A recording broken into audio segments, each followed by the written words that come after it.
Hello students, welcome है आप सभी का अल्फा मेंटर्स के ऑनलाइन क्लासेस के अंदर। क्लास 10 स्टूडेंट्स, काफी सारे चैप्टर्स आप लोग कर चुके हैं। स्टार्ट करते हैं आज फिर से एक नया चैप्टर, एक न्यू चैप्टर के साथ इंट्रोडक्शन स्टार्ट करते हैं। Chapter 4 quadratic equation, a most important topic of class 10th। Quadratic not so very difficult, बहुत ज्यादा डिफिकल्ट नहीं है, इजी अप्रोच है, लेकिन हाँ कुछ बाकी चैप्टर से डिफरेंट जरूर है इस चैप्टर के अंदर। So without wasting time, let us start with the introduction of the quadratic equation. That the word quadratic is that from which we are already familiar. Quadratic एक ऐसा वर्ड है जिसके साथ आप सभी ऑलरेडी फैमिलियर है। ऑलरेडी फैमिलियर इसलिए है क्योंकि चैप्टर पॉलिनोमियल के अंदर डिटेल के अंदर आपसे क्वाड्रेटिक पॉलिनोमियल पे डिस्कशन हो चुका है। डिटेल में आपने क्वाड्रेटिक पॉलिनोमियल के जीरोस फाइंड आउट करने, उनके जीरोस के रिलेशन, उनके जीरोस पे डिफरेंट टाइप्स ऑफ क्वेश्चंस जो आइडेंटिटी पे बनते हैं, सब कुछ बहुत डिटेल में आपने क्वाड्रेटिक पॉलिनोमियल के लिए किया हुआ है। तो चैप्टर का इंट्रोडक्शन यही से स्टार्ट करता हूं कि क्वाड्रेटिक, उसमें पॉलिनोमियल और क्वाड्रेटिक के साथ जब वर्ड आता है इक्वेशन, क्या मेजर और क्या बेसिक डिफरेंस है दोनों कंडीशन में। देखिए, क्वाड्रेटिक का मतलब अपना सिंपल है कि कोई भी expression that the variable having the exponent highest value as 2, किसी भी एक्सप्रेशन में वेरिएबल का अगर हाईएस्ट एक्सपोनेंट वैल्यू 2 है, so that is known as a quadratic. वो होता है मतलब क्वाड्रेटिक का। आफ्टर दैट पॉलिनोमियल, पॉलिनोमियल जब लिखते हैं, so that is an expression that is px equal to ax² plus bx plus c। जब पॉलिनोमियल एक्सप्रेशन होता है क्वाड्रेटिक का, तो उसको लिखा जाता है ax² plus bx plus c, where all coefficients can be any real number but a is not equal to 0। Coefficients कोई भी अलजेब्रिक एक्सप्रेशन लिखते हैं उसमें कोई भी रियल नंबर हो सकता है, but a value is not equal to 0। But the standard form of quadratic equation which we have to write in this chapter, standard form of quadratic equation. So what is the standard form of the quadratic equation? The standard form of the quadratic equation is ax² plus bx plus c equal to 0 and a not equal to 0. Yes, this one is the standard form of quadratic equation. तो polynomial और equation में basic difference समझ में आ गया। Polynomial सिर्फ expression होता है किसमें, ax² plus bx plus c में, बट क्वाड्रेटिक इक्वेशन एक्सप्रेशन होता है ax² plus bx plus c is equal to 0। क्योंकि जब इक्वेशन होगा तो उस इक्वेशन के लेफ्ट हैंड साइड के साथ राइट हैंड साइड होना जरूरी है। ये तो सिर्फ अपने px इक्वल टू करके एक्सप्रेशन लिखते हैं, अगर ये तो सिर्फ लिखने का, रिप्रेजेंट करने का तरीका है। एक्चुअल में quadratic polynomial the expression is ax² plus bx plus c where a not equal to 0 and the quadratic equation ax² plus bx plus c equal to 0 where a is not equal to 0। तो polynomial और equation, अब polynomial का equation expression कब बनता है, जब आप लोग क्वेश्चन करते थे find the zeros of the quadratic polynomial. जब क्वाड्रेटिक पॉलिनोमियल के जीरोस फाइंड आउट करने पे क्वेश्चन आता है, क्वाड्रेटिक पॉलिनोमियल के जीरोस फाइंड आउट करने पे जब क्वेश्चन बनता है, then we substitute the polynomial is equal to 0। जब क्वाड्रेटिक के जीरोस पे क्वेश्चन आता है तो एक्सप्रेशन कैसे सिंप्लीफाई होता है, we have to take that polynomial expression equal to 0। So as far as I will put this polynomial expression equal to 0, now the same condition, and what is that condition? That is converted into the form of the equation। लेकिन वहां पे उसको equation नहीं बोलते हैं, वहां पे वो एक्सप्रेशन होता है to find the zeros। Then how to find the zeros? For that we perform the splitting the middle term, and the questions in which the splitting middle term is not possible, for that questions either we have to take common or we have to apply the identities। After the factorization, two factors will form, from the first factor one value of x, from the other factor other value of x, and these two values of x are called zeros of the polynomial। Yes or no? In that polynomial chapter we have to say the two values of x are called the zeros of the polynomial। But with respect to quadratic equation, the values of x which we calculated is called roots oblique solution। यहां पे zeros word use नहीं होता है, यहां पे word क्या use होगा question में, either roots और either solution। क्वेश्चन आपसे कहेगा find the roots of the equation और find the solution of the equation। तो रूट्स या सॉल्यूशन का मतलब वही है जो क्वाड्रेटिक पॉलिनोमियल के लिए जीरोस आंसर होते हैं, वो ही क्वाड्रेटिक इक्वेशन के लिए रूट्स या सॉल्यूशन के लिए आंसर होते हैं। बट फिर अगर सब कुछ सेम ही होता है तो फिर क्या जरूरत थी चैप्टर को अलग से इंट्रोड्यूस करने की, बहुत कुछ अलग भी है, वो अपने डिटेल में बात करते हैं। That the first point is कि क्वाड्रेटिक पॉलिनोमियल में हमेशा वही एक्सप्रेशन आते हैं पॉलिनोमियल चैप्टर में जिनका मिडिल टर्म स्प्लिट पॉसिबल होता है, और अगर मिडिल टर्म स्प्लिट पॉसिबल नहीं भी है तो उसमें जीरोस फाइंड आउट करने के लिए या तो उसमें कॉमन फैक्टर और या उसमें identity. But in the quadratic equation के बहुत सारे डिफरेंट फॉर्म्स होते हैं जिसमें जरूरी नहीं है कि हमेशा मिडिल टर्म स्प्लिट ही पॉसिबल हो। बहुत से ऐसे क्वेश्चंस भी आते हैं जिसमें मिडिल टर्म स्प्लिट पॉसिबल नहीं होता, लेकिन फिर भी उन इक्वेशंस के रूट्स, उन इक्वेशंस के सॉल्यूशन फाइंड आउट करने होते हैं। इसलिए इस चैप्टर को अलग से स्टडी करवाया जाता है ताकि आप उन डिफरेंट मेथड्स को भी सीख पाए कि अगर मिडिल टर्म स्प्लिट पॉसिबल नहीं है, जिसको आप बोलते हैं factorization method, if factorization method is not applicable for a equation, for a quadratic equation, then what the different types of the method from which we can calculate the roots? So that point we have to discuss, and many more word problem questions, the different types of the roots conditions, all these points we have to discuss in this chapter. So let's start with the first introductory point, that first the standard form in which always x square coefficient is value we have to take as x coefficient value we have to take as b, and constant term we have to take as a c, and the roots or solution. What is the meaning of the root or solution? If any root or solution of value x is given as us in the question, so that is the mean that if any value of x is the root, if that value is of x is a root, that means when we substitute that value of x in the polynomial, that value of x will satisfy the equation. जैसे zero का मतलब क्या होता है? If we put that value in the polynomial equal to, we have to take 0. In a similar way, whenever any root is given, so when this root value we will put in the equation, that expression equal to 0 will be followed, और जो भी question में required expression है, जो value calculate करना है, that we can find out. Okay, तो quadratic का स्टैंडर्ड फॉर्म हो गया, उसके रूट्स और सॉल्यूशंस पे डिस्कशन करना है। तो पहला टॉपिक यहीं से इंट्रोडक्शन स्टार्ट करते हैं, और एक लाइन लिखना चाहो तो उसमें ऐड कर लेना, coefficients a b c can be any real number, ax square plus bx plus c उसके साथ में लिख लेना नेक्स्ट लाइन में, where coefficients a b c can be any real number, और ऑलरेडी कंडीशन लिख चुके हैं क्या, a नॉट इक्वल टू 0। चलिए स्टार्ट करते हैं बेसिक इंट्रोडक्शन से, क्वेश्चन से कि क्या करना है, किस तरीके से करना है। तो कुछ पॉइंट सुन लीजिए, उसके बाद क्वेश्चन से स्टार्ट करते हैं। क्वाड्रेटिक पॉलिनोमियल हमेशा अपने एक्सप्रेशन में गिवन होता है एक्स स्क्वायर एक्स और कांस्टेंट के फॉर्म में, लेकिन इक्वेशंस जो है मोस्ट ऑफ क्वेश्चन के अंदर, अगर बहुत सिंपल क्वेश्चन एग्जामिनर पूछता है तब तो वो डायरेक्टली पॉलिनोमियल पे बेस्ड ही पूछ लेगा।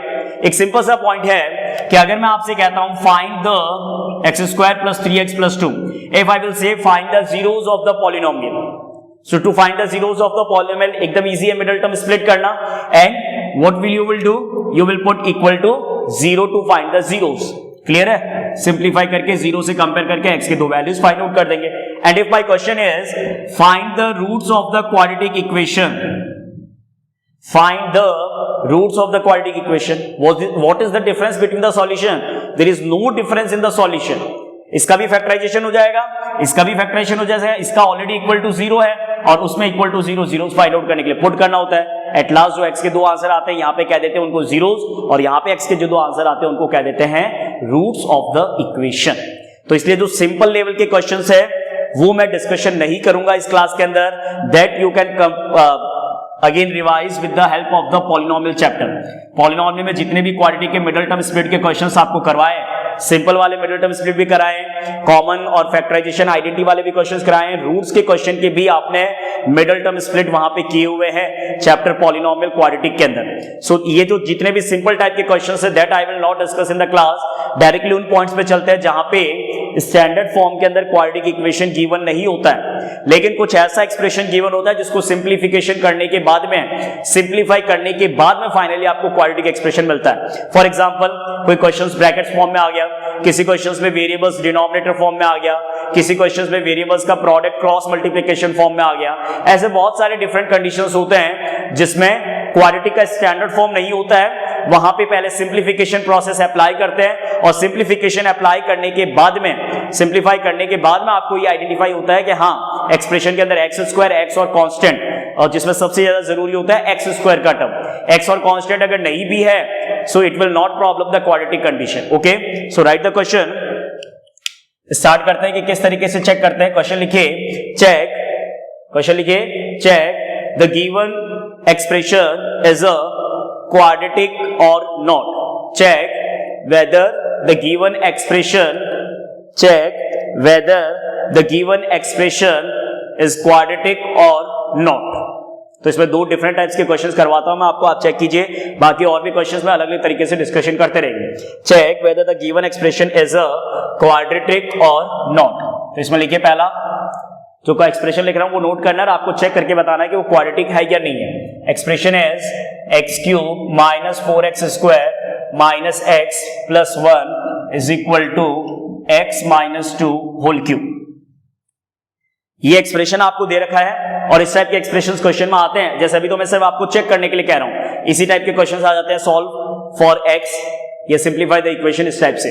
तो एलएचएस एक्सप्रेशन तो ऑलरेडी अपने सिंप्लीफाइड फॉर्म के अंदर ही है, क्योंकि इसमें सारे टर्म्स अपने इंडिविजुअल सेपरेट कंडीशन के अंदर है, x cube term, x square term, x term और कांस्टेंट। अब किसी भी तरीके के यस और नो के आंसर के लिए जहां पे भी ब्रैकेट, आइडेंटिटीज या कुछ भी इस तरीके का फॉर्मेट है तो पहले उसको सिंप्लीफाई करना है। अब यहाँ पे क्लियर पता चल रहा है कि ये ब्रैकेट तभी ओपन होगा जब एक स्टूडेंट्स को नॉलेज होगा किस आइडेंटिटी का, a माइनस बी का होल क्यूब। जब एक स्टूडेंट्स को a माइनस बी के होल क्यूब आइडेंटिटी का एक्सप्रेशन पता है तभी वो इस क्वेश्चन को सिंप्लीफाई कर सकता है, अदरवाइज पॉसिबल नहीं है। So x minus 2 whole cube, what is the identity expression of a minus B का whole cube? a minus B whole cube is a cube minus b cube minus 3a square b plus 3ab square. Common form याद नहीं रखना है यहाँ पे आपको, क्योंकि common form तो आइडेंटिटी पॉलिनोमियल में याद रखते हैं जहां पे अल्फा प्लस बीटा और अल्फा बीटा के टर्म्स में वैल्यूज पुट करना होता है, क्योंकि यहाँ पे कंप्लीट ब्रैकेट को ओपन करना होगा, a cube minus b cube minus 3a square b plus 3ab square. Now let's simplify the expression, x cube minus 4x square minus x plus 1, x cube minus 2 cube is 8, what is the square of x? x square, 3 2 जा 6x square plus 2 square is, square of 2 is 4, 4 3 जा 12x. In the LHS and RHS, if there is a common expression with the same coefficient with same sign, that can be cancelled out. Coefficient same होने का मतलब sign तो same होगा ही होगा। x cube to x cube term will be cancelled. Now what we will put from RHS, we will shift the expression into the LHS. So first minus 8 will be changed into plus 8, minus 6x square plus 6x square plus 12x will be changed into minus 12x.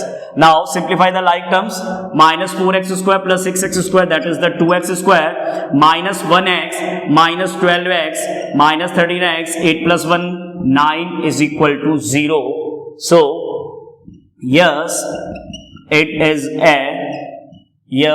is a quadratic equation, क्योंकि आपको पता है x square का term आना चाहिए quadratic में, x square का term आ रहा है, मतलब एक्स स्क्वायर का टर्म आने का मतलब सिर्फ ये नहीं कि सिर्फ एक्स स्क्वायर का टर्म, हाईएस्ट एक्सपोनेंट, इसमें चाहे रीजन लिख सकते हैं, highest exponent, highest power is 2, सो करके फिर ऐसा लिख दीजिए, सो it is a quadratic equation, ऐसा लिख लीजिएगा। हाईएस्ट पावर इज 2, सिंप्लीफाई होने के बाद में, सिंप्लीफिकेशन होने के बाद में जो वेरिएबल है उसका हाईएस्ट पावर 2 है, सो हाईएस्ट पावर 2 है, सो it is a quadratic equation. तो इस तरीके से ये ऐसे क्वेश्चंस कभी पेपर में नहीं आते कि चेक करना है कि क्वाड्रेटिक है या नहीं है, लेकिन ये क्वेश्चन मैं आपसे इसलिए डिस्कशन कर रहा हूं क्योंकि आगे जब क्वाड्रेटिक के सॉल्यूशंस पे मेथड पे डिस्कशन करेंगे तो जहां पे मेथड चाहे कोई सा भी अप्लाई करना हो, लेकिन उस मेथड को अप्लाई करने के लिए पहले क्वाड्रेटिक का स्टैंडर्ड फॉर्म तो बनाना होगा ना, यस और नो? क्वाड्रेटिक का स्टैंडर्ड फॉर्म तो बनेगा। अच्छा एक बात, अब देखिए यहीं से मैं आपको एक पॉइंट क्लियर करता हूं। अब ये आपका क्वाड्रेटिक बन गया एक्स स्क्वायर एक्स और कांस्टेंट। अब ऐसे एक्सप्रेशन पॉलिनोमियल में नहीं आ सकते, है तो ये भी, अगर इसके साथ इक्वल टू में 0 नहीं है, so again it is a quadratic polynomial, but where is the problem? The problem is that we can not do the factorization for this expression. Try करके देख लीजिए, एक्स फैक्टराइजेशन मेथड में क्या होता है, एक्स स्क्वायर कोएफिशिएंट और constant का multiply करते हैं, कितना हुआ 2 9 जा 18, तो 18 के फैक्टर्स क्या क्या पॉसिबल होते हैं, 18 का 1 into 18, 2 into 9, 3 into 6, क्या किसी भी पेयर से 13 आ सकता है? क्योंकि प्रोडक्ट पॉजिटिव चाहिए तो दोनों का साइन सेम होगा, माइनस का 1 और 18 ऐड करने पे 19 हो जाएगा, दोनों माइनस में 2 और जब आपका कितना होगा 2 और 9 तो ऐड करने पे 11 होगा, इसके बाद में 3 और 6 तो 3 6 18 होता है, तो 3 और 6 ऐड करने पे 9 होगा। दैट मीन्स ये क्वाड्रेटिक का एक्सप्रेशन जरूर है, लेकिन ऐसे एक्सप्रेशंस के अंदर splitting the middle term possible नहीं है। तो ये चैप्टर क्वाड्रेटिक इक्वेशन करके इसीलिए इंट्रोड्यूस किया जाता है क्योंकि पॉलिनोमियल में तो ऐसा क्वेश्चन आ ही नहीं सकता। आपसे मैं कह ही नहीं सकता कि find the zeros of the polynomial, क्योंकि पॉलिनोमियल में सारे क्वेश्चंस हमेशा standard middle term split condition पे ही आते हैं, या फिर फैक्टराइजेशन या फिर आइडेंटिटी बेस्ड होते हैं। लेकिन क्वाड्रेटिक इक्वेशन में ऐसे भी क्वेश्चंस आते हैं जिसमें मिडिल टर्म स्प्लिट पॉसिबल नहीं होता है, लेकिन उनके सॉल्यूशंस फाइंड आउट करने होते हैं। That we will discuss after 5 to 10 minute. इसी क्लास में डिस्कशन करेंगे कि रूट्स के कौन से मेथड होते हैं, किस डिफरेंट टाइप्स के कंडीशंस को किस डिफरेंट मेथड से सिंप्लीफाई करना होता है। That all point we will discuss in this class only. Get it?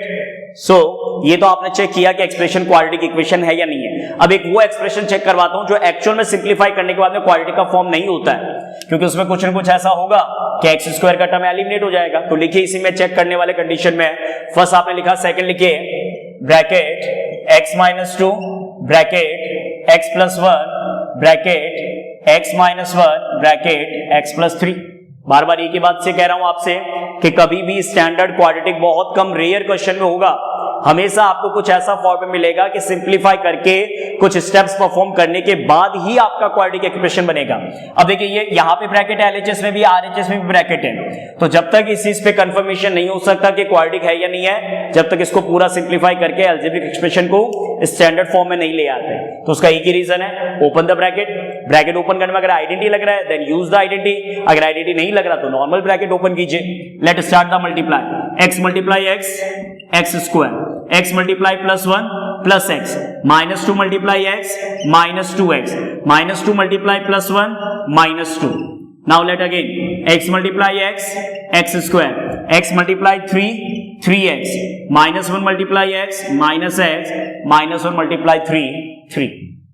Now again, if there is any common expression from LHS and RHS, then you can cancel out with same coefficient, x square coefficient plus 1, x square coefficient plus 1, so that is cancelled out. x cancel मत कर देना क्योंकि यहाँ पे plus का x है और वहां पे माइनस का x है, तो अब सिर्फ आपके पास में एक ही ऑप्शन है कि सिंप्लीफाई कर लो। Plus x minus 2x minus x minus 2 plus 3x minus x plus 2x minus 3। तो एक साइड ट्रांसफर कर लेते हैं, minus x minus 2 minus 2x plus 3 equal to 0, minus x minus 2x minus 3x minus 2 plus 3 plus 1 equal to 0। ज्यादा से ज्यादा है तो साइन चेंज कर दीजिए, क्योंकि नॉर्मली जो हाईएस्ट एक्सप्रेशन होता है वेरिएबल पे वो हमेशा पॉजिटिव साइन का लिखा जाता है। तो 3x का साइन चेंज हो गया प्लस हो गया, प्लस 1 का साइन चेंज हो गया माइनस हो गया, बिकॉज इज इक्वल टू 0 है। इक्वल टू में अगर 0 होता है तो पूरे एक्सप्रेशन, आप ये समझिए कि मैंने पूरे एक्सप्रेशन में माइनस 1 से मल्टीप्लाई कर दिया। साइन चेंज होने का मतलब क्या हो गया, मल्टीप्लाई बाय माइनस 1। तो एलएचएस में अगर मल्टीप्लाई माइनस 1 करूंगा तब तो साइन चेंज हो जाएगा, और आरएचएस में अगर 0 को माइनस 1 से मल्टीप्लाई करेंगे so that will not effect the value 0, इसलिए डायरेक्ट साइन चेंज कर देते हैं, कॉमन या कुछ एक्सप्रेशन को शो करने की जरूरत नहीं है। अब क्या लिखेंगे, says the highest power of variable is 1, so it is highest power variable का 1 है, so it is not a quadratic equation. तो ये ध्यान रखिएगा, इस तरीके से ब्रैकेट सिंप्लीफिकेशंस के बाद ही आप इस कंफर्मेशन पे आ सकते हैं that the given expression will form a quadratic और नॉट। इसीलिए क्वेश्चन चेक करने के लिए। हाँ, अगर कोई क्वेश्चन रूट फाइंड आउट करने के लिए आएगा तो डेफिनेटली वो क्वाड्रेटिक ही बनेगा, ये कंफर्म है। और आपको ये पता ही है कि जिस तरीके से क्वाड्रेटिक पॉलिनोमियल के लिए जब वर्क करते हैं तो उसके जीरोस में हमेशा 2 आंसर्स होते हैं। अगर जीरोस फाइंड आउट करने हैं तो 100% वो आंसर आपके 2 ही होंगे, ये कंफर्म है। अब हाँ, ये पॉसिबिलिटी जरूर होता है कई बार क्वेश्चन में कि बहुत बार ऐसे क्वेश्चंस होते हैं जिसमें जीरोस दोनों डिफरेंट होते हैं, और कुछ सेलेक्टेड क्वेश्चंस ऐसे भी होते हैं एक्सप्रेशन में जिनके दोनों जीरोस सेम होते हैं। यस और नो? बहुत से ऐसे क्वेश्चंस हैं जिसमें जीरोस डिफरेंट होते हैं, और बहुत से ऐसे क्वेश्चंस भी होते हैं जिनके जीरोस सेम होते हैं। तो जीरोस अगर डिफरेंट और सेम है तो उसी तरीके से क्वाड्रेटिक इक्वेशन में भी जिन क्वाड्रेटिक इक्वेशन के सॉल्यूशन एग्जिस्ट करेंगे, जिन क्वाड्रेटिक इक्वेशंस के सॉल्यूशन एग्जिस्ट करते हैं, उसमें भी ये 2 पॉसिबिलिटीज है कि या तो दोनों रूट्स डिफरेंट होंगे और या दोनों रूट्स सेम होंगे। तो ये टॉपिक तो अपने बाद में डिस्कशन करते हैं। अपने बात करते हैं मेथड to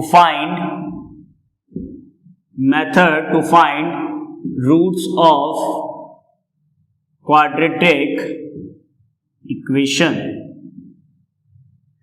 क्या डिफरेंट मेथड्स है? Method to find roots of quadratic equation. The first one is factorization. First one is factorization method. Second, completing the square. First one is the factorization method. Second, completing the square. And third is quadratic formula. Yes. बहुत से ऐसे topic होते हैं जिसमें आप एक ही questions के अलग अलग मेथड स्टडी करते हो. जैसे आपने third chapter linear equation in two variable में देखा था कि किसी भी इक्वेशंस के सॉल्यूशन के अलजेब्रिक में तीन टाइप्स के मेथड होते हैं, elimination, substitution, cross multiplication. Statics में आपने देखा था कि मीन फाइंड आउट करने के तीन मेथड होते हैं, direct method, assume mean method, step division method.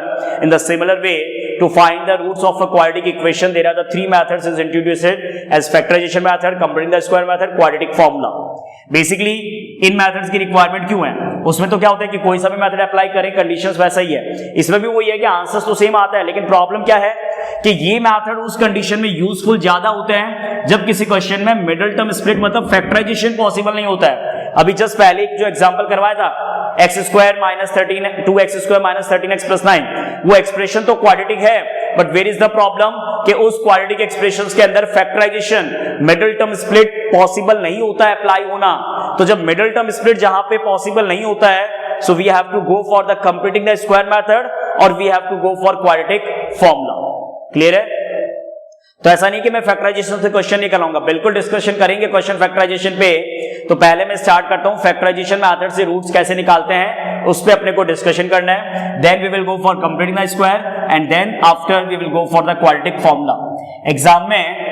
Exam में चॉइस आपका रहता है. अगर क्वेश्चन में वैसे तो कभी गिवन नहीं होता है कि पर्टिकुलर इस मेथड से रूट्स फाइंड आउट कीजिए. So it is a individual choice of a student that whether he will apply the middle term split or he will go with the completing the square or he will go with the quadratic formula. देखिए, सब methods का अपना अपना advantage और disadvantage है. अगर coefficients values small होते हैं, कोफिशिएंट्स x स्क्वायर x और कांस्टेंट के अगर वैल्यूज स्मॉलर आपको लगता है कि without any much more consuming the time, ज्यादा टाइम कंज्यूम किए बिना अगर आप उसका मिडिल टर्म स्प्लिट कर सकते हैं और पॉसिबल भी होना चाहिए, ये भी एक इंपॉर्टेंट बात है. कई बार क्या होता है कि क्वाड्रेटिक एक्सप्रेशन ऐसा बनता है कि एक स्टूडेंट अननेसेसरी अपना बहुत टाइम वेस्ट कर देता है मिडिल टर्म स्प्लिट के चक्कर में, मतलब उसके फैक्टराइजेशन करने के चक्कर में. लेकिन वो क्वेश्चन का फॉर्मेट ही ऐसा है जिसमें फैक्टराइजेशन पॉसिबल ही नहीं है. तो फैक्टराइजेशन अगर अब एक स्टूडेंट्स का क्वेश्चन ये भी होता है, sir how we will get this idea that factorization is not possible. तो इसका आइडिया तो कैसे होगा बेटा? इसका आइडिया तो मैं कैसे बताऊं? अगर फैक्टराइजेशन पॉसिबल नहीं होगा मतलब वो आंसर कैलकुलेट ही नहीं हो पाएगा. अगर पॉसिबल होगा तो आंसर कैलकुलेट हो जाएगा.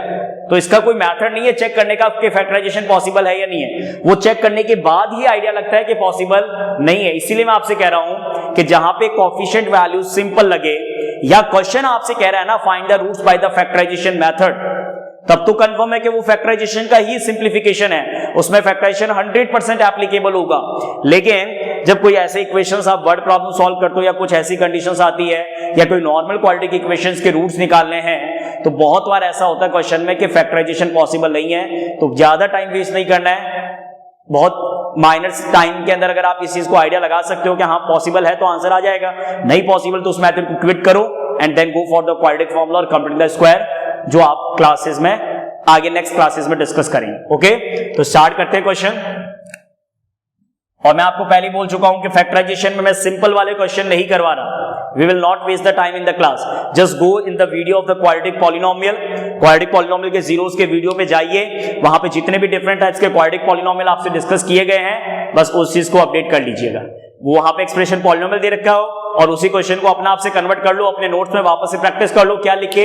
Find the roots by factorisation, और सिर्फ उस एक्सप्रेशन को लिख के इक्वल टू में 0 लेके चलिए, so that polynomial will be converted into the equation. कुछ और डिफरेंट टाइप के क्वेश्चन स्टार्ट करते हैं. So write the condition, find the roots by factorization method.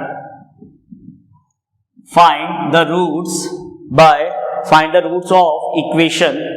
find the roots of equation by factorization method.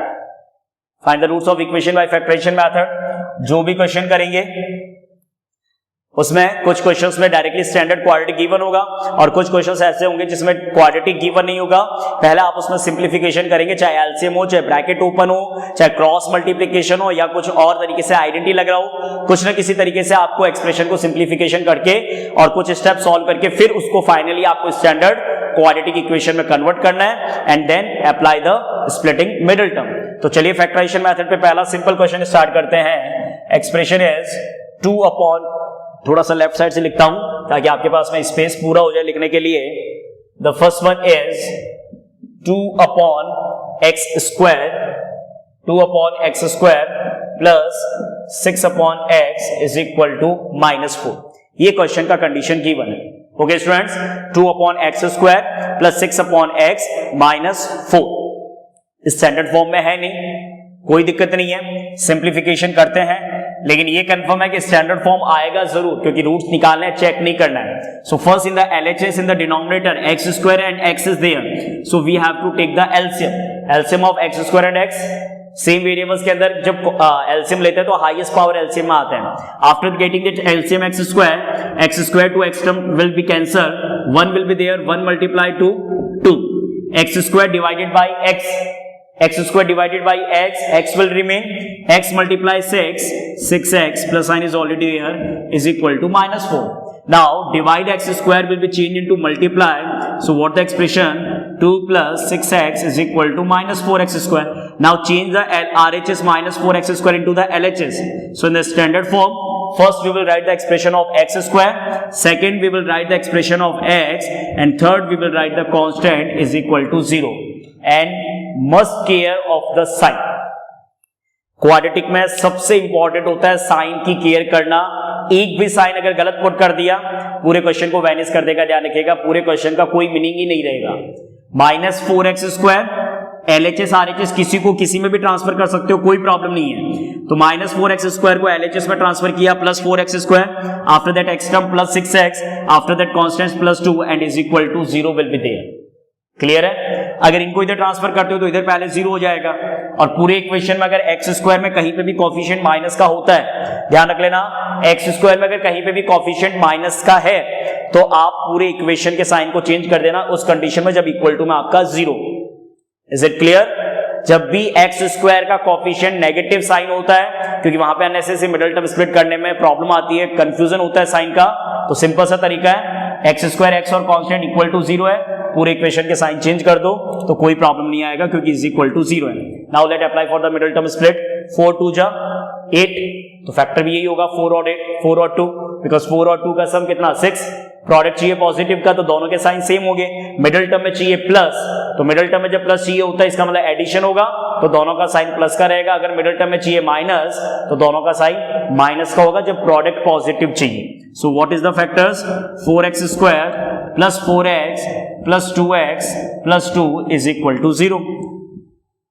अच्छा एक बात और यहां पे 4x square plus 6x plus 2 है, ये भी सीखना जरूरी है, डायरेक्ट नहीं करना अपने को एक पॉइंट, क्योंकि नहीं तो फिर आप नेक्स्ट क्वेश्चन में भी वैसे ही करेंगे। जब भी कोफिशिएंट्स कुछ ऐसे हैं जो किसी कॉमन फैक्टर से रिड्यूस हो रहे हैं, हमेशा रिड्यूस करना है।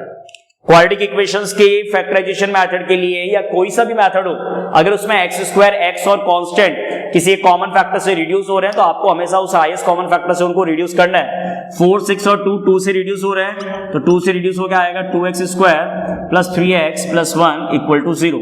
अब जब फैक्टर आप करोगे तो 2 1 जा 2, 2 प्लस 1 3, तो 2x square plus 2x plus x plus 1 is equal to 0। जब सिंप्लीफिकेशंस को कंटिन्यू करते हैं, यहां पे फर्स्ट 2 में कॉमन लेंगे तो 2x स्क्वायर और 2x में से कॉमन बहुत बार सिखा दिया पॉलिनोमियल के अंदर, अब बार बार नहीं बताऊंगा कि कॉमन कैसे लेते हैं। तो कॉमन लेके ब्रैकेट के अंदर x plus 1 bracket close, third term का जो साइन होता है वापस उसको यूज करते हैं, ये तरीका होता है मिडिल टर्म स्प्लिट का। जो थर्ड टर्म के आगे साइन है वो आपको ब्रैकेट के बाद लिखना है, जब कुछ भी कॉमन नहीं होता तो कॉमन 1 होता है, वापस से bracket x plus 1 equal to 0। So from first we will write 2x plus 1, from second we will write x plus 1. Now when we will put first expression is equal to 0, 2x plus 1 को 0 के equal put किया, अब इतना तो idea सबको ही है, कि 2x plus 1 0 के इक्वल पुट होके x का value plus 1 change into minus 1 2 multiply change into divide and what is the other x plus 1 is equal to 0 plus 1 change into minus 1. So what we will write, hence roots are, what are the roots?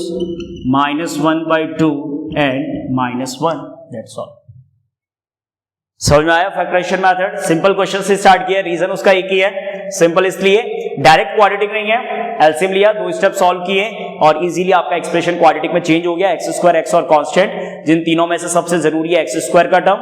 According to that factorisation method है तो no doubt तीनों terms आएंगे, x square भी आएगा, x भी आएगा और constant भी आएगा. अगर तीनों टर्म्स नहीं है तो फैक्टराइजेशन मेथड पॉसिबल भी नहीं है. क्लियर हो गया? तो ये हो गया फर्स्ट क्वेश्चन, फैक्टराइजेशन मेथड से रूट्स फाइंड आउट करना. एकदम जनरल क्वेश्चन से स्टार्ट किया, सिंपल क्वेश्चन जिसमें सिंप्लीफिकेशंस बहुत इजी तरीके से था. नेक्स्ट सेकंड नंबर थोड़ा सा डिफिकल्ट लेवल पे लेके चलते हैं. वेरिएबल्स के फॉर्म में एक्स ही रहेगा बट एक्सप्रेशन के अंदर प्रॉब्लम ये है कि स्टैंडर्ड क्वाड्रेटिक बनने में बहुत टाइम लगता है. तो क्वेश्चन का फॉर्मेट कुछ इस तरीके से है, x minus 1 upon x minus 2 plus x minus 3 upon x minus 4 equal to 3 1 by 3 semicolon x not equal to 2,4. दो पार्ट कर देते हैं ताकि दोनों तरफ मैं अच्छे से एक्सप्रेशन को लिख सकूं. देखिए स्टूडेंट्स, एक्सप्रेशन लिखा हुआ है क्वेश्चन के अंदर x minus 1 upon x minus 2 plus x minus 3 upon x minus 4 is equal to 3 1 by 3 x not equal to 2 and 4. देखिए क्योंकि आप x के रूट्स कैलकुलेट करने जा रहे हैं तो x के रूट से तो कोई भी रियल नंबर आ सकता है, लेकिन पर्टिकुलर इस कंडीशन में उन रियल नंबर्स में से कौन सा रियल नंबर पॉसिबल नहीं है? 2 and 4. उसका रीजन भी आपको समझ में आना चाहिए that why 2 and 4 is not possible for this expression. क्योंकि ये एक्सप्रेशन इस टाइप का है कि 2 और 4 की पॉसिबिलिटी इसलिए नहीं बनेगी कि सपोज दैट अगर x का वैल्यू 2 आता है आपके फाइनल आंसर में तो 2 पुट करने पे 2 माइनस 2 0, एक्सप्रेशन वैलिड नहीं है. 4 अगर आता है वैल्यू तो 4 माइनस 4 0, एक्सप्रेशन वैलिड नहीं है. तो जब ये एक्सप्रेशन वैलिड नहीं है तो इससे जो क्वाड्रेटिक इक्वेशन बनने वाला है वो कहां से वैलिड होगा? वो भी वैलिड नहीं होगा. क्लियर है? तो ये समझ में आ गया, बस इसका मतलब इतना ही होता है, बाकी इसको क्वेश्चन में कहीं पे कुछ भी यूज नहीं करना है. अच्छा, अब जब सॉल्यूशन पार्ट स्टार्ट करते हैं तो सबसे पहली बात यहीं पे यही है कि ब्रैकेट्स डायरेक्ट नहीं है, आइडेंटिटी डायरेक्ट नहीं है, क्रॉस मल्टीप्लिकेशन डायरेक्ट नहीं है, लेकिन एक्सप्रेशन एलएचएस में ऐसा है जिसको सिंप्लीफाई करने के लिए सबसे पहले आपको उन एक्सप्रेशंस का एलसीएम लेना होगा. तो एलसीएम में ये पूरा एक टर्म है x माइनस 2 और ये कंप्लीट एक टर्म है x माइनस 4. तो जब डिफरेंट एक्सप्रेशन होता है डिनोमिनेटर में तो एलसीएम में उनका प्रोडक्ट आता है. अलजेब्रिक एक्सप्रेशन में एक a है और एक b है तो एलसीएम क्या आएगा? ab. इसी तरीके से एक एक्सप्रेशन x माइनस 2 है, एक एक्सप्रेशन x माइनस 4 है, तो इनके एलसीएम में क्या आएगा? x माइनस 2 और x माइनस 4 का मल्टीप्लाई. इस एलसीएम के बाद में x माइनस 2 से x माइनस 2 का एक्सप्रेशन कैंसिल हो गया, x माइनस 4 रिमेनिंग होगा. x माइनस 4 का x माइनस 1 से multiply, x minus 1 x minus 4, x minus 1 x minus 4 plus x minus 4 से x माइनस 4 नंबर कैंसिल हो गया.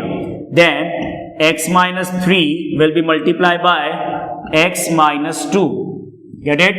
Is equal to, now the 3 1 by 3 that is in the mixed fraction, 3 3s are 9, 9 plus 1 10 upon 3. After this LCM part, now brackets are there, so definitely if suppose that from this expression and from this expression if any expression is same then we can take the common, that is also a possibility. लेकिन x minus 1 x minus 4 x minus 3 x minus 2 कुछ भी common factor नहीं है. कभी भी ये mistake मत कीजिएगा कि x minus 4 cancel x minus 2 cancel. अगर ये कैंसिल करना ही था तो फिर एलसीएम क्यों लिया, और कैंसिल होगा भी नहीं क्योंकि बीच में प्लस का साइन है तो आप इंडिविजुअल कट आउट नहीं कर सकते. तो थोड़ा सा ध्यान रखते हुए काम करना है. अब यहां से सॉल्यूशन आगे कंटिन्यू तभी होगा जब आप ब्रैकेट्स को ओपन करेंगे, और ब्रैकेट्स ओपन करने में जब स्टैंडर्ड कोई आइडेंटिटी नहीं लग रही तो नॉर्मल तरीके से ब्रैकेट ओपन कर देते हैं. और वैसे अगर 9th क्लास के पॉइंट ऑफ व्यू से अगर बात करें तो ये आइडेंटिटी तो हर ब्रैकेट में पॉसिबल होता ही है, x plus a x plus b, जिसको आप लिखते हो x square plus bracket a plus b x plus a b. लेकिन प्रॉब्लम वही है कि उस आइडेंटिटी को यूज करें और साइन के साथ वैल्यूज को पुट करें तो उससे बेटर है कि आप नॉर्मल ब्रैकेट ओपन कर लो तो ज्यादा इजी है. लेकिन ब्रैकेट ओपन में भी बहुत से बच्चे गलत करते हैं. स्टूडेंट्स को क्या लगता है कि जब दो ब्रैकेट का मल्टीप्लाई होता है ना तो उनको ऐसा लगता है कि x को इससे मल्टीप्लाई कर दो और इस सेकंड वैल्यू को सेकंड से मल्टीप्लाई कर दो। क्यों भाई?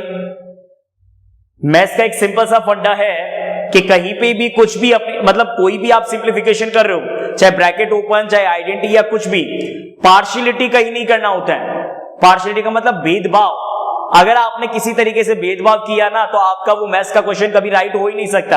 अब आप पार्शियलिटी का मतलब यहां पे कैसे है कि आपने फर्स्ट एक ब्रैकेट से x लिया और इस x का मल्टीप्लाई इस x से तो कर दिया, लेकिन इस x का मल्टीप्लाई इस 4 से क्यों नहीं किया भाई? मल्टीप्लिकेशन ब्रैकेट का कैसे ओपन होता है याद नहीं है क्या?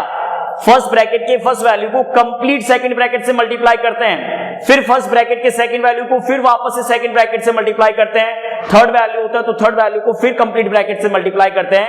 ये होता है मल्टीप्लिकेशन का रूल। सही कह रहा हूं ना मैं ये बात? तो अच्छे से रूल्स के साथ with sign, rules plus sign को फॉलो करना है। साइन को फॉलो करने का मतलब एक पॉजिटिव एक नेगेटिव है, बार बार बोल के टाइम पास करने की जरूरत नहीं, अपना आप से समझ में आना चाहिए कि मल्टीप्लाई करते करते साइन को भी साथ में कंसीडर करना है। प्लस का माइनस से हो रहा है माइनस कर देंगे, माइनस का माइनस से मल्टीप्लाई हो रहा है प्लस कर देंगे। दो ही तो प्रोसेस है, या तो डिफरेंट साइन तो माइनस और सेम साइन तो प्लस रहेगा ही रहेगा, सिंपल सी बात है। Now let open the bracket. x into x square, x multiply -4 -4x, ये हो गया पहले ब्रैकेट का पहला वैल्यू सेकंड ब्रैकेट के साथ मल्टीप्लाई। अब आपके पास में फर्स्ट ब्रैकेट में वापस वैल्यू है -1 मल्टीप्लाई x -1 मल्टीप्लाई -4 प्लस 4। थोड़ा सा शॉर्ट लिखता हूं ताकि एक्सप्रेशन कंप्लीट आ जाए। यहां पे सबसे पहले आ गया x स्क्वायर का टर्म, फिर आ गया -4x, फिर आ गया -x, फिर आ गया +4। अब प्लस का साइन है, प्लस का साइन है तब तो डायरेक्ट जो भी ब्रैकेट्स के अंदर के साइन है उसी के साथ ब्रैकेट को ओपन कर दो। अगर बाहर माइनस का साइन होता है तो फिर रूल्स चेंज हो जाता है, क्योंकि जब ब्रैकेट ओपन होगा और फिर ब्रैकेट के बाहर जब माइनस के साइन के साथ ब्रैकेट ओपन होगा तो फिर ब्रैकेट के इंटीरियर साइन चेंज होंगे। तो पहले तो साइन डिपेंड करेगा इन दोनों ब्रैकेट पे, फिर इसके बाहर वाले एक्सप्रेशन पे डिपेंड करता है। प्लस है तो मैं डायरेक्ट ओपन कर रहा हूं, माइनस होता तो पहले बिग ब्रैकेट बना के अंदर एक्सप्रेशन लिखता और फिर बाहर के माइनस के साथ पूरे एक्सप्रेशन का साइन चेंज करके ओपन करता। तो अभी तो फिलहाल प्लस है तो x into x square, x into -2 -2x, -3 into x -3x, -3 into -2 +6। और इस पूरे एक्सप्रेशन के साथ जब डिनोमिनेटर में ब्रैकेट ओपन करते हैं वही same process, x square -4x -2x -2 -4 +8 and is equal to 10/3, जो साथ साथ में फॉलो होता रहेगा। एल्जेब्रिक एक्सप्रेशंस को सिंप्लीफाई करते हैं सेम टर्म्स को, x square plus x square 2x square. अब देखिए सारे x को एक साथ ले लेते हैं, -4 -1 -5 -5 -2 -7 -3 -10x। तो सारे x के वैल्यूज को एक साथ लेके -10x आ गया। 4 प्लस में 6 प्लस में +4 + 6 + 10 अपॉन में x square -4 -2 -6x + 8 is equal to 10/3। बहुत से स्टूडेंट्स की हैबिट होती है, कुछ इस तरीके का प्रैक्टिस होता है कि उनको ऐसा लगता है 10 से 10 कट कर दे।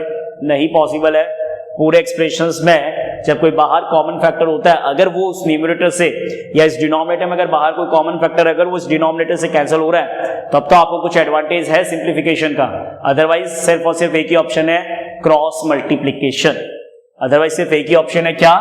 That is the cross multiplication. तो अभी फिलहाल एक स्टेप जरूर मैं यहां पे और सॉल्व करना चाहता हूं ताकि आप सीखें। एग्जाम में करना नहीं करना वो चॉइस आपकी है। यहां से आपके पास में दो ऑप्शंस है, आप डायरेक्ट क्रॉस मल्टीप्लाई करके भी आगे सॉल्यूशन को कंटिन्यू कर सकते हैं, लेकिन मैं यहां पे एक स्टेप एक्स्ट्रा करूंगा। पहले क्या कि यहां जो LHS का न्यूमरेटर है उसमें 2 कोफिशिएंट, माइनस का साइन एक बार छोड़ दो, सिर्फ नंबर पे बात करते हैं कि नंबर में क्या है, 2 है, 10 है, 10 है। तो 2, 10 और 10 में से क्या कॉमन फैक्टर? 2। अब कई बार बच्चे कहते हैं कि सर आप ही तो कहते हो कि कॉमन फैक्टर से जब रिड्यूस करते हैं तो उसको शो करना नहीं होता है। वो कब शो नहीं करना होता? जब इज इक्वल टू में 0 होता है। जब इक्वेशन में चाहे वो लीनियर है चाहे वो क्वाड्रेटिक है, लीनियर या क्वाड्रेटिक दोनों का फंडा सेम होता है कि अगर इक्वल टू में 0 है ना और फिर उसमें अगर कोई कॉमन फैक्टर मतलब किसी कॉमन नंबर से अगर वो एक्सप्रेशन रिड्यूस हो रहा है कोफिशिएंट, तब वहां पे आपको कॉमन शो करने की जरूरत नहीं है, डायरेक्ट आप इक्वेशन को रिड्यूस कर दीजिए। लेकिन यहाँ पे इक्वल टू में कांस्टेंट 10/3 है, इसलिए ब्रैकेट में से कॉमन रिप्रेजेंट करना होगा, ध्यान रखिएगा। तो 2 कॉमन लेने के बाद में एक्सप्रेशन के अंदर x square -5x + 5 bracket close, upon में वही एक्सप्रेशन है x square minus 6x plus 8 is equal to 10/3। अब इज इक्वल टू अगर 10/3 है तो ये देखिए एक्सप्रेशन 2 से 10 आपका कैंसिल हो गया 5 टाइम्स। क्लियर हो गया? 2 से 10 5 टाइम्स कैंसिल हो गया। अब आप कीजिए क्रॉस मल्टीप्लाई। तो क्रॉस मल्टीप्लिकेशन का भी तरीका वही है, एक बार ब्रैकेट लगा के लिख देता हूं। ये डिवाइड 3 जब इस पूरे एक्सप्रेशन के साथ मल्टीप्लाई में जाएगा तो आप देखिए 3 ब्रैकेट यूज करके लिख रहा हूं क्योंकि स्टार्टिंग एक्सप्लेनेशन है, तो मैं नहीं चाहता कि आपको किसी भी तरीके का प्रॉब्लम फेस हो। 3 इस पूरे ब्रैकेट के साथ मल्टीप्लाई आ गया और ये जो न्यूमरेटर में 5 है वो इस पूरे ब्रैकेट के साथ मल्टीप्लाई में आ जाएगा। तो इज इक्वल टू में 5 bracket x square minus 6x plus 8। तो जब भी क्रॉस मल्टीप्लिकेशन करते हैं कंप्लीट ब्रैकेट ओपन करना होता है, और कंप्लीट ब्रैकेट ओपन करने का मतलब 3 का मल्टीप्लाई ब्रैकेट के अंदर जितने भी टर्म्स है उन सब से मल्टीप्लिकेशन होगा। Now let open the bracket. 3 into x square 3x square, 3 into 5, sign तो वही रहेगा क्योंकि प्रॉब्लम नहीं है बार बार साइन को लेके बोलने पे। 3 6 जा 18, 5 into x square 5x square, 5 into 6 30x, minus का साइन ऑलरेडी है, 8 5 जा 40। स्टैंडर्ड क्वाड्रेटिक में चेंज करने के लिए RHS पूरे एक्सप्रेशन को LHS में शिफ्ट कर दो या LHS पूरे एक्सप्रेशन को RHS में, कोई फर्क नहीं पड़ता है। मतलब किसी एक साइड के एक्सप्रेशन के साइन चेंज करके दूसरे साइड में रिप्रेजेंट कर दो। तो क्योंकि मैक्सिमम स्टूडेंट्स बस एक ही प्रैक्टिस पे काम करते हैं क्या कि वो हमेशा यही समझते हैं कि RHS को ही LHS में लाना होता है। ऐसा कुछ नहीं है। LHS जब RHS में जाएगा तो पहले 0 लिख देंगे और नेक्स्ट सिस्टम में वापस लास्ट में 0 लिख देंगे, क्या फर्क पड़ता है। अब एक्सप्रेशन ऐसा है कि 0 इक्वल टू कुछ है या कुछ इक्वल टू 0 है। जैसे यहाँ पे ax square plus bx plus c और पहले अगर 0 है तो क्या ये क्वाड्रेटिक नहीं है? क्यों नहीं है क्वाड्रेटिक? क्या करना है, इसको पहले लिख दीजिए, इसको पहले लिख दिया ax square plus bx plus c और इक्वल टू लगा के 0 को इक्वल टू के बाद लिख दिया। तो उससे कोई फर्क नहीं पड़ता कि 0 पूरे एक्सप्रेशन में पहले है या 0 पूरे एक्सप्रेशन में बाद में है। स्टैंडर्ड के लिए बाद में लिखते हैं, बाकी कंडीशन में कुछ भी चलता है। चेंज करते हैं, प्लस एक आध बार इधर ही ले आते हैं, minus 5x square plus 30x minus 40 equal to 0। कहीं पे कुछ भी साइन का अगर प्रॉब्लम हुआ कोई गारंटी नहीं है। कोई गारंटी क्या, गारंटी है ही नहीं कि क्वेश्चन सॉल्व सही हो पाएगा। अननेसेसरी टाइम वेस्ट होता है। कहीं पे भी किस साइन में एरर हुआ है वापस से रीचेक करने में बहुत कम पॉसिबिलिटीज है कि वो आपके ऑब्जर्वेशन में आएगा कि आपने गलती कहां की है, क्योंकि फैक्टरेशन नहीं बनेगा प्रॉपर तरीके से। साइन का अगर एक्सप्रेशन नहीं आएगा तो फैक्टर्स में गलती करोगे, फैक्टर्स में गलती करोगे तो रूट्स गलत आएंगे, सिंपल सी बात है ना। इसलिए साइन कन्वेंशन बहुत जरूरी है, बहुत सही तरीके से होना चाहिए इस चैप्टर में। अब 3x स्क्वायर में 3 प्लस का है, 5x स्क्वायर जो है उसमें 5 माइनस का है। तो लाइक टर्म्स को सॉल्व करते हैं स्टैंडर्ड एक्सप्रेशन में लाने के लिए। 3x स्क्वायर प्लस का और 5x स्क्वायर माइनस का, तो क्या रिमेनिंग रहेगा, minus 2x square minus 15x, minus 15x मतलब 15x में 15 माइनस का है और 30 किसका है, प्लस का है। तो माइनस का 15 और 30 प्लस का, तो ओवरऑल क्या रिमेनिंग रहेगा, प्लस का 15x, प्लस का 18 है, माइनस का 40 है, क्या रिमेनिंग रहेगा 22। माइनस में क्योंकि ग्रेटर नंबर माइनस का है, तो 40 माइनस का और 18 प्लस का तो डिफरेंस होगा, लेकिन वो डिफरेंस रहेगा नेगेटिव में, दैट इज माइनस 22। अब कोई कॉमन फैक्टर से तो रिड्यूस नहीं हो रहा है, लेकिन वही बात जो मैंने आपको पहले कही थी कि जब भी किसी क्वेश्चन में एक्स स्क्वायर कोफिशिएंट नेगेटिव होता है तो एक्स स्क्वायर कोफिशिएंट अगर नेगेटिव है तो पूरे एक्सप्रेशन के साइन चेंज कर दो, but condition is equal to में 0 होना चाहिए, तब साइन चेंज करने के लिए कहीं पे कोई भी प्रॉब्लम नहीं है। So directly I am writing here 2x square sign change minus 15x sign change plus 22 is equal to 0। Clear हो गया? Now let do the factor. X square coefficient 2, constant is 22, 2 into 22 44। बहुत simple factor है। 44 के लिए possible factor क्या होते हैं, 4 into 11 या 22 इंटू 2 जो आपने प्रोडक्ट की है, तो मिडिल टर्म में चाहिए 15, वो भी माइनस का, और प्रोडक्ट चाहिए पॉजिटिव, तो इसका मतलब कंफर्म हो गया कि दोनों नंबर के साइन माइनस में होंगे, क्योंकि नेगेटिव नेगेटिव का प्रोडक्ट पॉजिटिव, और दोनों अगर नेगेटिव के हैं तो उनका एडिशन होकर साइन नेगेटिव ही रहेगा। तो 11 4 जा 44 और 11 और 4 का एडिशन 15। तो एक्सप्रेशन क्या बन रहा है, 2x square minus 11x minus 4x plus 22 is equal to 0। 2x square minus 11x minus 4x plus 22 is equal to 0। Okay, 2x square और 11x में से x कॉमन, तो ब्रैकेट में आएगा 2x माइनस 11, 2x स्क्वायर और 11x में से x common, तो ब्रैकेट में आएगा 2x माइनस 11। फिर थर्ड टर्म के आगे साइन माइनस का है, 4 और 22 में कॉमन 2 है, तो ब्रैकेट में आएगा 2x माइनस 11 इक्वल टू 0।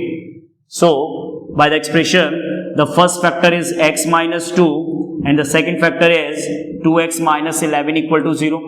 अब बार बार वो टाइम पास करने के लिए दोनों को अलग अलग कंपेयर करने की जरूरत नहीं होती, जीरो से सीधा लिखिए x इज इक्वल टू 2, पहले से 2 आ गया, कॉमा दूसरे से कितना आएगा 11/2। ये तो डायरेक्ट बता ही सकते हो ना, इसमें कोई अलग अलग जीरो से कंपेयर करने की जरूरत थोड़ी है, साफ पता चल रहा है कि पहला फैक्टर जब जीरो से कंपेयर हो गया तो 2 आएगा और दूसरा फैक्टर जब जीरो से कंपेयर होगा तो 11/2 आएगा। तो x के वैल्यू अगर ये है तो लास्ट में बस ये जरूर लिखना होता है, क्योंकि x आपका क्या रिप्रेजेंट कर रहा है, हेंस रूट आर 2 एंड 11/2। तो देखिए ये इस टाइप के क्वेश्चंस बोर्ड के पेपर में रिपीट होते हैं, क्योंकि अगर मैं डायरेक्ट ये क्वाड्रेटिक दे दूं तो फिर इस क्वाड्रेटिक में और फिर जीरोस ऑफ पॉलिनोमियल में डिफरेंस ही क्या है।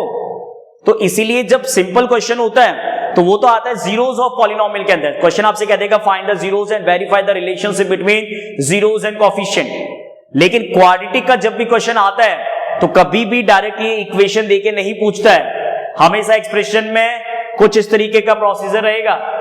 और अगर डायरेक्ट मिडिल टर्म स्प्लिट होगा भी ना तो अभी बताता हूं नेक्स्ट क्वेश्चन में कि डायरेक्ट मिडिल टर्म स्प्लिट के प्रोसेस के क्वेश्चंस कैसे होते हैं। उसमें कोएफिशिएंट्स वैल्यूज फिर ये 1 2 3 4 नहीं होते हैं, उसमें कोएफिशिएंट फिर a और b के टर्म्स में आते हैं, जिनका फैक्टराइजेशन करना, मिडिल टर्म स्प्लिट करना भी it's not a so easy task. Get it?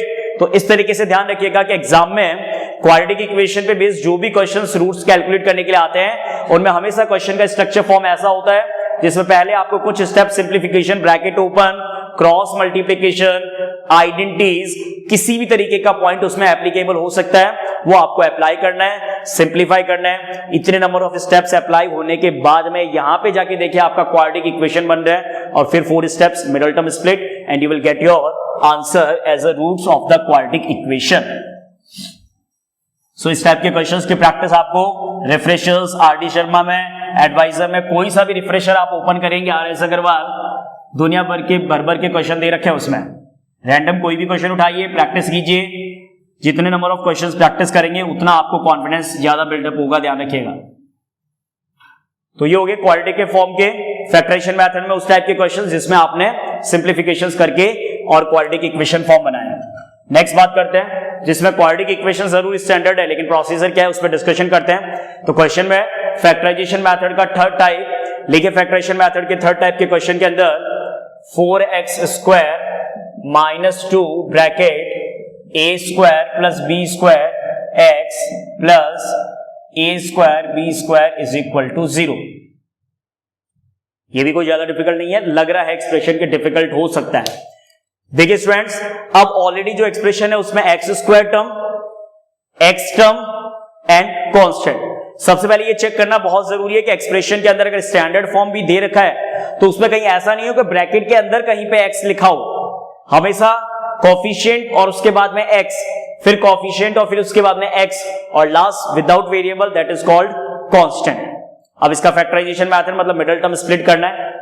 तो प्रोसीजर अगर स्टूडेंट्स अगर क्वेश्चन को एनालिसिस ही नहीं करते हैं और डायरेक्ट अननेसेसरी इस मेथड पे चले जाते हैं कि 4 का मल्टीप्लाई कांस्टेंट से 4a square b square, 4a square b square के ऐसे दो फैक्टर जिसमें मिडिल टर्म ये आना चाहिए, तो आप थोड़ा सा एनालिसिस तो कीजिए अच्छे से कि यहां पे x के साथ जो कोएफिशिएंट है उसमें ब्रैकेट के अंदर क्या लिखा हुआ है। एक्चुअल में आपको समझ में आ रहा है कि जो कोएफिशिएंट है उसमें ब्रैकेट के अंदर ऑलरेडी क्या दे रखा है, a square plus b square.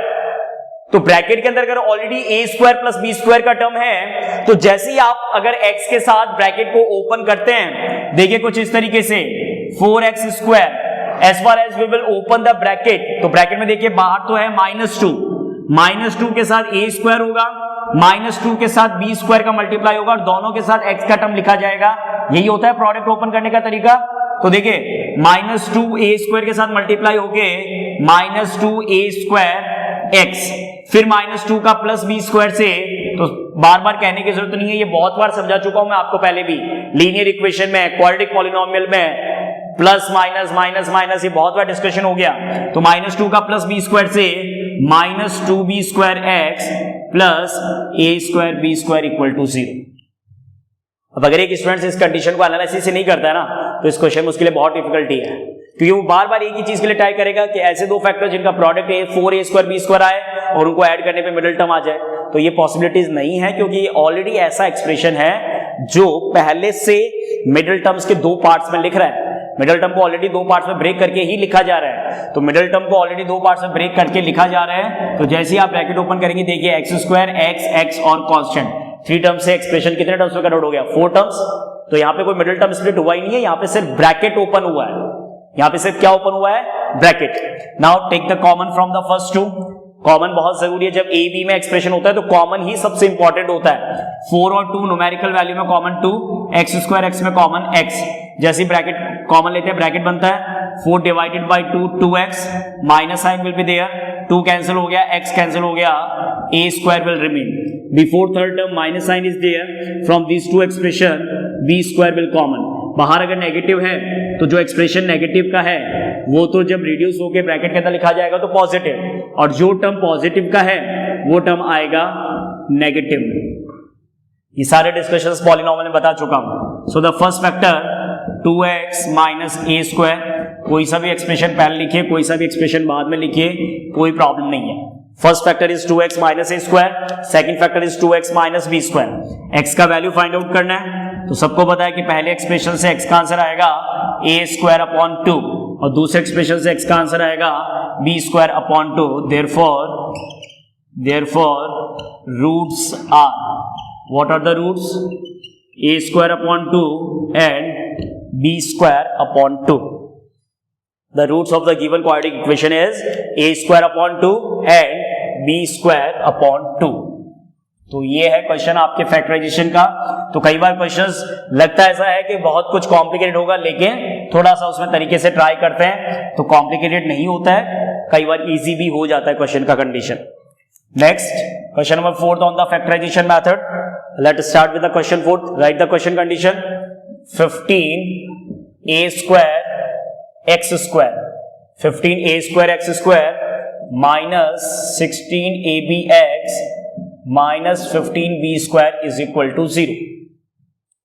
Okay students, तो ये कंडीशन आपका 15a² x² minus 16abx minus 15b² is equal to 0।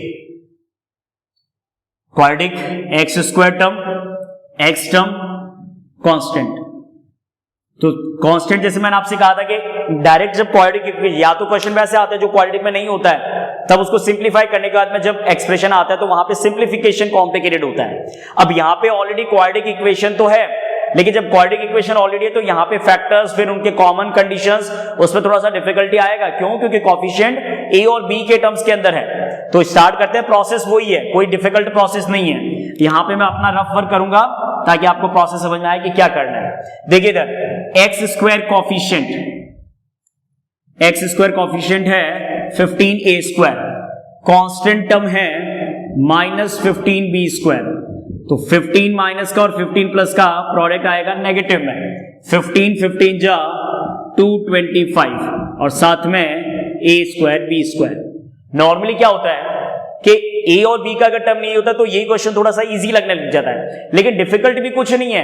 देखिए सिंपल सी बात है कि प्रोडक्ट में अगर a² b² चाहिए तो इसके जो भी दो फैक्टर्स बनेंगे, पहले फैक्टर में भी ए बी पुट कर देना, दूसरे फैक्टर में भी ए बी पुट कर देना, वही रूट्स के क्वेश्चन की तरह। रूट्स के क्वेश्चन में क्या बताते हैं कि मिडिल टर्म में अगर रूट का टर्म आता है तो दोनों फैक्टर्स में वो रूट का टर्म होना जरूरी है या नहीं है। अगर मिडिल टर्म में सपोज दैट कुछ वैल्यू चाहिए 2√2 या 5√2 या 7√2, तो कोई भी अगर कॉफिशिएंट तो बात अलग है, लेकिन अगर √2 चाहिए ना तो फर्स्ट फैक्टर में भी √2 का टर्म होगा और सेकंड फैक्टर में भी √2 का टर्म होगा। उसका रीजन है क्योंकि √2 के अलावा किसी भी और एक्सप्रेशन के साथ ऐड या सब्ट्रैक्ट नहीं हो सकता। तो अलजेब्रा में भी तो वही रूल है, अलजेब्रिक एक्सप्रेशन और रूट्स के कैलकुलेशन ऑलमोस्ट सेम है। अब मेरे को अगर मिडिल टर्म में ए बी का टर्म चाहिए, कोफिशिएंट छोड़ दो, एक्स छोड़ दो, कोई मतलब नहीं, अपना आप सेट हो जाता है। ए बी अगर मिडिल टर्म में चाहिए तो इसका मतलब दोनों फैक्टर्स में क्या नेसेसरी है? ए बी, क्योंकि ए बी का अलजेब्रिक एक्सप्रेशन ए बी के अलजेब्रिक एक्सप्रेशन के साथ ही ऐड और सब्ट्रैक्ट होता है। कभी ए बी a² b² के साथ या a³ b³ के साथ सिंप्लीफिकेशन नहीं होता है, ध्यान रखिएगा। एडिशन सब्ट्रैक्शन की बात कर रहा हूं, तो दोनों फैक्टर्स में ए बी हो गया। अब बात कर लेते हैं कोफिशिएंट पे। किसका साइन है? प्रोडक्ट किसमें चाहिए? नेगेटिव। बार बार एक ही बात कहता हूं, जब प्रोडक्ट नेगेटिव चाहिए तो एक प्लस का होगा और एक माइनस का होगा, हर बार ये बात समझाइए। मिडिल टर्म स्प्लिट के अंदर प्रोडक्ट नेगेटिव है तो फिक्स है कि एक पॉजिटिव एक नेगेटिव। अब फैक्टर्स ऐसे होने चाहिए कि एक पॉजिटिव और एक नेगेटिव का मतलब एडिशन या सब्ट्रैक्शन। मिडिल टर्म में जब एक पॉजिटिव और एक नेगेटिव करके लिखूंगा तो वो 100% सब्ट्रैक्शन को फॉलो करेगा। अब फाइनली इस पॉइंट पे आते हैं कि आपको दो ऐसे नंबर चाहिए जिनका प्रोडक्ट तो 225 होना चाहिए और जिनका सब्ट्रैक्शन -16 होना चाहिए। AB को नहीं बोल रहा हूं, AB ऑलरेडी डिसाइड हो चुका है। प्रोडक्ट होना चाहिए 225 और उनका सब्ट्रैक्शन मतलब उनका डिफरेंस होना चाहिए 16 का। तो 25 के पॉसिबिलिटीज में अगर बात करें तो 1 के साथ तो है नहीं, 5 के साथ शायद 49 टाइम्स कुछ आएगा, तो वो भी पॉसिबल नहीं है क्योंकि उतना डिफरेंस 16 का नहीं होता है। 5 के बाद में अगर आगे चलते हैं तो 15 के साथ ही सेटिस्फाइड होता है, वो पॉसिबल नहीं है। अच्छा, इन दोनों के बीच में अगर 3 की बात करते हैं तो 75 टाइम्स, मतलब ये रैंडमली ट्राई करते करते फाइनली एक नंबर 9 होता है, जिसमें अगर आपको पता हो 25 9s आर 225। 25 और 9 का प्रोडक्ट 225 होता है, 25 और 9 का डिफरेंस 16 होता है। जी हां, तो फाइनली फैक्टर समझ में आ गया। 1 फैक्टर 25, 1 फैक्टर 9, कौन प्लस का कौन माइनस का। मिडिल टर्म में अगर माइनस चाहिए तो जो ग्रेटर नंबर है वो नेगेटिव का होगा और स्मॉलर नंबर जो है वो आपका पॉजिटिव का होगा, दैट इज 9AB। ये है प्रोसीजर कंप्लीट। अब इसको यहां पे एक्सप्रेस करते हैं तो देखिए 15a² x² -16abx के दो फैक्टर्स आपको पता है क्या बन रहे हैं, किसी को पहले किसी को भी बाद में लिख सकते हैं, कोई प्रॉब्लम नहीं है। 25abx पूरा x का जो वैल्यू है -16ab, तो उसके लिए -25ab एक फैक्टर और दूसरा factor plus 9abx -15b² is equal to 0। I think कैसे सेटिस्फाइड करते हैं, मैंने अपनी तरफ से बेस्ट एक्सप्लेनेशन बता दिया। -25 + 9 देखिए -16 आ रहा है और -25 का 9 से मल्टीप्लाई -225, AB साथ में है तो product a² b²। Take the common from the first two, 15 25 में से 5, a² a में से a, x² x में से x। बहुत सिंपल है, कॉमन लेना कोई डिफिकल्ट नहीं है। कॉमन लेने में 15 divide by 5 3, a² divide by a, x² divide by x, minus का साइन 25 डिवाइड बाई 5 5, a से a कैंसर, b से कोई रिड्यूस होगा नहीं, x x कैंसर। कितना आसान है, एक एक टर्म्स के साथ जो लाइक टर्म्स है बस उनको आपस में सिंप्लीफाई करते रहिए। थर्ड टर्म का साइन प्लस है, 9 और 15 का कॉमन 3, अच्छा सॉरी 9 और 15 का कॉमन 3, a नहीं है x नहीं है, b और b² में कॉमन b, प्लस का साइन है तो ब्रैकेट के अंदर के साइन सेम रहेंगे, मतलब जो जिस टर्म का जो साइन है वो ही रहेगा। ठीक है, 9 डिवाइड बाई 3 3, a नहीं है तो a सेम है, b कैंसिल हो गया, x आ गया, माइनस का साइन 15 डिवाइड बाई 3 5 आ गया, 15 डिवाइड बाई 3 5 आ गया, b² में b से डिवाइड b हो गया इक्वल टू 0।